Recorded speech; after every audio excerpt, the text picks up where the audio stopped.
Pablo Gil, jefe de estrategia de XTB. Pablo, muy buenos días. Hola, buenos días, ¿qué tal? Veíamos hace un minuto ese gráfico que medía el bono americano 5-30 años, ya casi en negativo, y como Jerome Powell dice que estamos mirando todos mal, que lo que hay que mirar es el 3 meses y 18 meses. ¿Por qué está Jerome Powell, por qué está la Fed cambiando la fotografía para que cambiemos la mirada? Bueno, yo creo que el primer motivo es que no quiere alarmar a los mercados, ¿no? El comentario de Powell no deja de ser ridículo. Si tú tienes previstas 7 subidas de tasas de interés este año, el 3 meses va a estar ligado al tipo oficial. El 3 meses estará muchísimo más alto a finales de este año de lo que está ahora, pero en este momento no puede repuntar porque tienes las tasas de interés al 0,25%. Es un comentario bastante ridículo, pero yo creo que es interesante porque demuestra hasta qué punto están vigilando la curva de tipos, ¿no? ¿Qué se puede esperar? Pues lo que se puede esperar, lógicamente, este año es que a medida que se vayan cumpliendo las expectativas de estas subidas, la parte más corta de la curva se irá aproximando a lo largo del año al 2%, probablemente termine cerca del 2% a finales de 2022, y la clave es qué pase con el largo plazo. Si el largo plazo está ya cerca de sus máximos en términos de rentabilidad, pues vas a tener una curva muy plana y en algunos casos invertida, ¿no? Que es algo que evidentemente preocupa, porque ya sabemos que a 9 meses, 12 meses vista suele ser un termómetro fabuloso de cuándo puede haber una recesión económica. Más o menos la estadística en general que en 18 meses se llega a la recesión. Entonces, Sí, ¿por qué la Fed plantea un camino alternativo? Bueno, tú al final plantéate lo que le ha pasado a la Fed, ¿no? Se ha pasado año y medio diciendo que no había un problema con la inflación. Después ha dicho que sí, que había un problema, pero era transitorio. Después dice que va a haber que empezar a actuar y a normalizar la política monetaria, y el último discurso es necesitamos subir 7 veces este año. Creo que a buen entendedor pocas palabras bastan, ¿no? Es decir, no se han enterado de que la inflación llegaba porque llevábamos 2 décadas y media sin ella, que mucha gente se pensaba que ya no volvería nunca la inflación, y de repente pues estamos lidiando con un problema que no veíamos hace 40 años y para el cual lo que tuvo que hacer el presidente en su momento de la Reserva Federal fue subir las tasas de interés hasta el 20%, que nadie dice que haya que hacer eso, ni muchísimo menos, pero sí da una idea de cómo atajar un problema, y veremos los datos. Esta semana se publican datos de inflación, ¿no? Y estos datos iban a recoger el impacto de la subida de la materia prima después de haberse iniciado la guerra. Todo apunta a que serán datos altos y muy lejos del punto de equilibrio que defienden los bancos centrales, que es ese famoso 2%, ¿no? A partir de ahí, esas 8 subidas pueden poner en peligro gran parte de la rentabilidad del año para el inversor, esas 8 subidas que se prevén. Yo creo que hay 2 factores que debemos tener muy en la cabeza, ¿no? Para salir de la pandemia tomamos medidas históricas desde el punto de vista fiscal y monetario.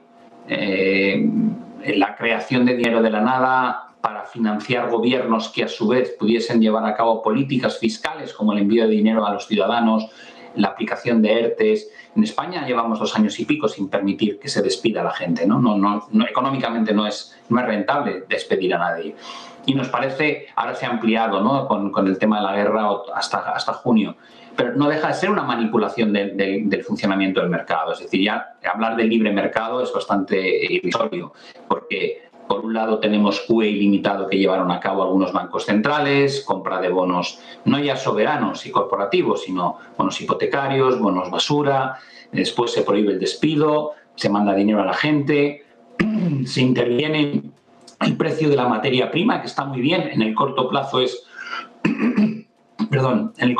una medida muy interesante porque, claro, de alguna manera evitas que la población y las empresas tengan que padecer una situación coyuntural muy dura, que es el incremento del coste, ¿no? de los materiales, de los suministros. Pero mirándolo desde una perspectiva más lejana, dices, sí, yo entiendo las medidas, pero en el fondo estás interviniendo cada vez más el mercado, en todos los sentidos, el mercado laboral, el mercado de precios, el mercado de bonos, el mercado de renta variable indirectamente, es decir, estás interviniendo, te estás convirtiendo en un regulador tremendamente duro de todo aquello que teóricamente debía funcionar en base a la demanda y la oferta, ¿no? Para evitar un mal mayor. Dicho de otra manera, estamos evitando a toda costa el impacto de una desaceleración económica.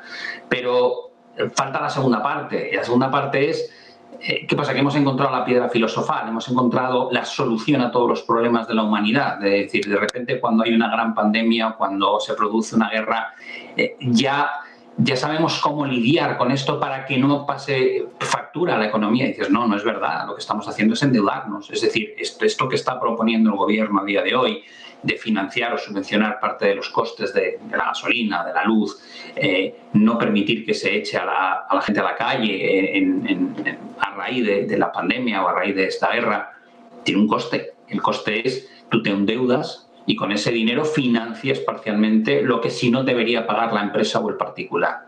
Y dices, bueno, vale, pues genial, pues que se endeuden. Digo, ya, pues que esa deuda hay que devolverla.